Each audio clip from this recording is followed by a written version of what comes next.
IPL 2026 இப்போதான் ஜாலியாக போயிட்டு இருக்கு. ட்ரெண்டிங்கில் இருக்கிற வார்த்தையை வச்சு சொன்னோம் அப்படின்னா சிஎஸ்கே மற்ற எல்லா டீம்ஸையும் குஜிலி மஸ்து பண்ணிட்டு இருக்காங்க. ஓவராலாக சிஎஸ்கேக்கு பேக் டு பேக் வின்னு, அதுவும் தோனி இல்லாமல் இதான் ஒரு பெரிய விஷயமா பார்க்கப்படுது. So CSK vs KKR bowling நல்லா பண்ணியிருந்தாங்க. நூரகோவர் திடீர்னு ஃபார்முக்கு வரதுக்கு ரீசன் என்ன, தோனி எப்போ தான் ஆட வருவார், இந்த மாதிரி பல விஷயங்களை இந்த வீடியோவில் நம்ம டீகோட் பண்ண போகிறோம். So welcome to the show IPL decoding with Nitish. இந்த சிஎஸ்கே வெஸ் கேகேஆர் மேட்சை பார்க்கறதுக்கு முன்னாடி சஞ்சு சாம்சனுக்கு ஒரு விருது கிடைச்சிருக்கு. ஸோ அதை நான் மென்ஷன் பண்ணிட்டு வீடியோக்குள்ள என்ட்ரி ஆகிறேன். ICC men's player of the month March மாதத்துக்கான அவார்டு வந்து சஞ்சு சாம்சனுக்கு கிடைச்சிருக்கு. ஏன்னா ரீசெண்டாக அவர் டீம் இந்தியாவுக்காக பண்ண பர்ஃபார்மன்ஸ் என்னங்கிறது உங்கள் எல்லாருக்குமே தெரிஞ்சிருக்கும். அதுக்கு கிரெடிட்ஸ் கொடுக்குற வகையில் ஸோ இப்போதைக்கு அவரை வந்து தேர்ந்தெடுத்து அந்த அவார்டை தூக்கி கொடுத்துருக்காங்க. செம்மையான ஒரு இனிஷியேட்டிவ். இது முன்னாடி வந்து ஐசிசி பண்ணிட்டு இருக்காங்க, இப்போ சஞ்சு அண்ணனுக்கும் கிடைச்சிருக்கு. செம ஹாப்பி. சேம் அதே சஞ்சு சாம்சன் இங்கே சிஎஸ்கேவும் பர்ஃபார்மன்ஸ் பண்ணி கொடுத்தாரு. ஸோ ஐபிஎல்ல ரொம்பவும் முக்கியமான ஒரு போட்டின்னு நான் சொல்லுவேன். Because CSK vs KKR Russell இருந்த வரைக்கும் செம்ம டெரிஃபிக்கான ஒரு கேமாக இருக்கும். சிஎஸ்கே முக்கி எவ்வளோ அடித்தாலும் கேகேஆரில் இருக்கிற ரசல் வந்து முடிச்சு விட்டு போயிடுவார். அப்படிதான் இது வரைக்கும் இருந்துருந்துச்சு. பட் இந்த முறை ரொம்பவும் சாஃப்டாக வந்து கேகேஆரை முடிச்சு விட்டாங்க சிஎஸ்கேன்னு தான் சொல்லணும். ஃபர்ஸ்ட் பேட் பண்ண சிஎஸ்கேவை பொறுத்த வரைக்கும் ஓப்பனரில் நம்ம ருத்ராஜ் கெய்க்வாட் தலஃபாரிய ரீசன் 7 ரன்னுக்கு பாய் பாய் சொல்லிட்டு டக் அவுட்டுக்கு போயிட்டாரு. அதுக்கப்புறமா சஞ்சு சாம்சன் நிலைத்து நின்று ஆடினாரு. யங்ஸ்டரான ஆயுஷ் மத்ரே கூட சேர்ந்து மாத்திரையே வழக்கம் போல ஒரு 30+ ரொம்ப குயிக்காக ஆடிட்டு அவரும் கிளம்ப சஞ்சு சாம்சன் 2 ரன்ல 50 மிஸ் பண்ணிட்டு அவரும் அவுட் ஆகிட்டு வெளியே போனாரு. அதுக்கப்புறமா டிவால்டு பிரேவிஸ் ஒரு 40+ அடிச்சிருந்தாரு. அண்ட் கடைசியா சர்ஃப்ராஸ் ஒரு 23, சிவம் தூபே ஒரு 13 அடிக்க 20 ஓவர் முடியும் போது 192க்கு 5 அப்படிங்கிற மாதிரி சிஎஸ்கே முடிச்சிருந்தாங்க. இன்ஃபேக்ட் இந்த கிரவுண்டை பொறுத்த வரைக்கும் முக்கியமாக லாஸ்ட் மேட்சை கம்பேர் பண்ணும்போது ரொம்ப கம்மியான ஸ்கோர் தான். என்ன பண்ண போறாங்கன்னு தெரியல. பிகாஸ் சிஎஸ்கே பவுலர்ஸ் சரியா அடி வாங்கிட்டு இருக்காங்க அப்படிங்கிற மாதிரி பயம் எல்லாருக்குமே இருந்துச்சு, இன்க்ளூடிங் மீ. ஸோ அதுக்கேற்ற மாதிரியே பயத்தோட தான் ஆரம்பிச்சோம் இன்னிங்ஸை, பவுலிங் இன்னிங்ஸை சிஎஸ்கே.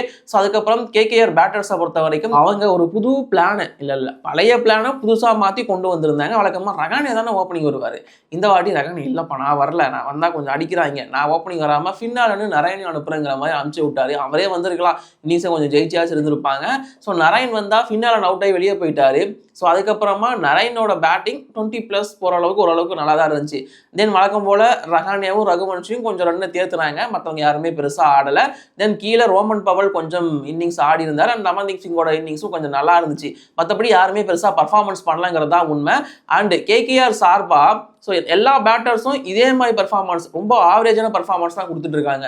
வின்னிங் பர்ஃபார்மன்ஸ் அப்படின்னு யாருமே இது வரைக்கும் கொடுக்கலங்கிறது தான் டிசப்பாயின்மெண்ட் கேகேஆரை பொறுத்த வரைக்கும். கேகேஆர் மேட்ச் அப்படிங்கிறது அவங்க கையில் தான் இருந்துச்சு. எது வரைக்கும்னா 100 ஓவர் போடுற வரைக்கும்.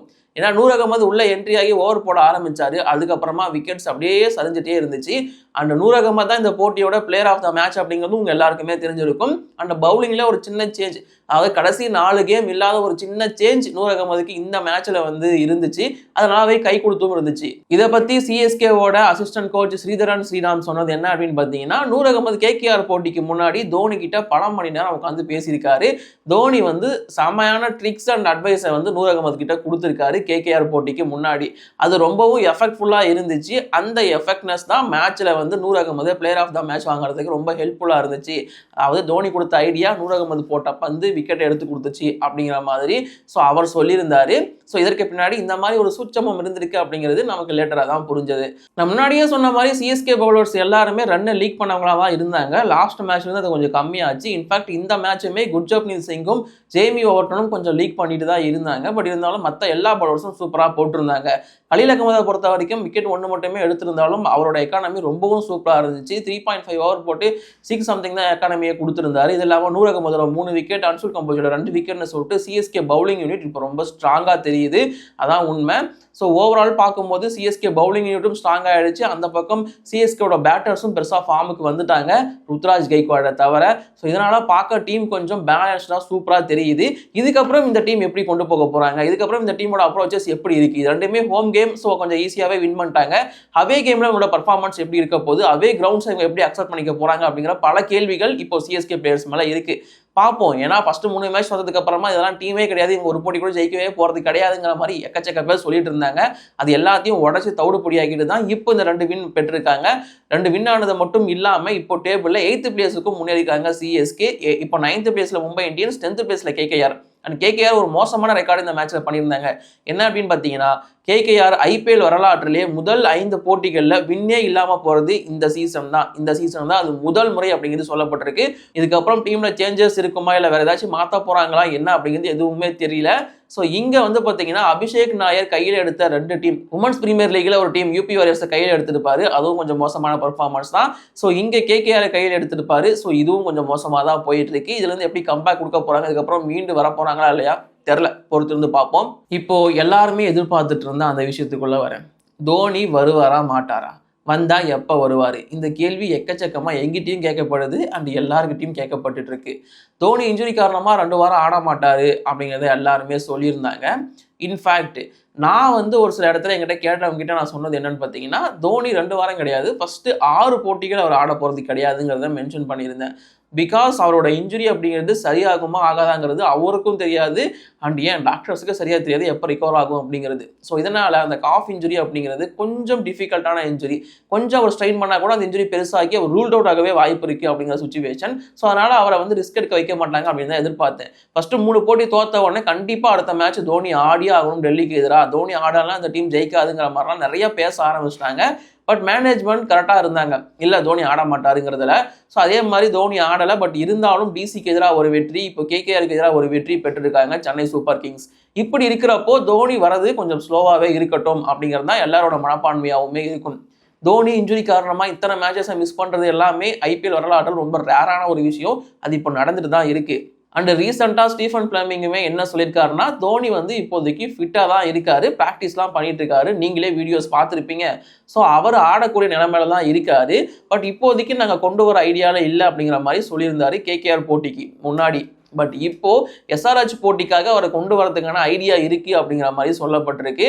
ஸோ எஸ்ஆர்ஹெச் மேட்ச் என்னைக்கு நடக்க போகுதுன்னு பார்த்தீங்கன்னா 18 ஏப்ரல் அன்னைக்கு நடக்க போகுது, எஸ்ஆர்ஹெச் வெஸ் சிஎஸ்கே அப்படிங்கிற போட்டி.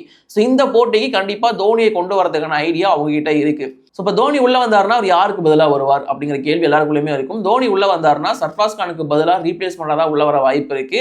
Maybe Sarfaraz or Ayush Mhatre already ஒருத்தர் தான் இம்பாக்ட் பிளேயராக ஆடிட்டு இருக்காங்க. ஸோ இப்படி இருக்கிறப்போ அவங்கள ஒருத்தருக்கு பதிலாக தோனி உள்ள வரலாம். இம்பாக்ட் பிளேயராக தோனி ஆட வைப்பாங்களா அப்படிங்கிற ஒரு கேள்விக்குறியுமே இங்கே இருக்கு. இன்ஃபேக்ட் தோனி இல்லாமல் இந்த சீசனோட பாதி சீசனை கொண்டு போறதுக்கும் சிஎஸ்கே கிட்ட பிளான் இருந்துச்சு. அவரோட இன்ஜுரி எப்போ சரியாகும்னு தெரில. அண்ட் இப்போ இந்த டிசிஎன் கேகேஆரோட வெற்றி அவங்களுக்கு ஒரு பெரிய பூஸ்டை கொடுத்துருக்கு. எஸ்ஆர்ஹெச்க்கு எதிரான போட்டியில் தோனி ஆடாமல் இருந்தால் கூட ஆச்சரியப்படாதீங்கன்னு தான் நான் சொல்லுவேன்.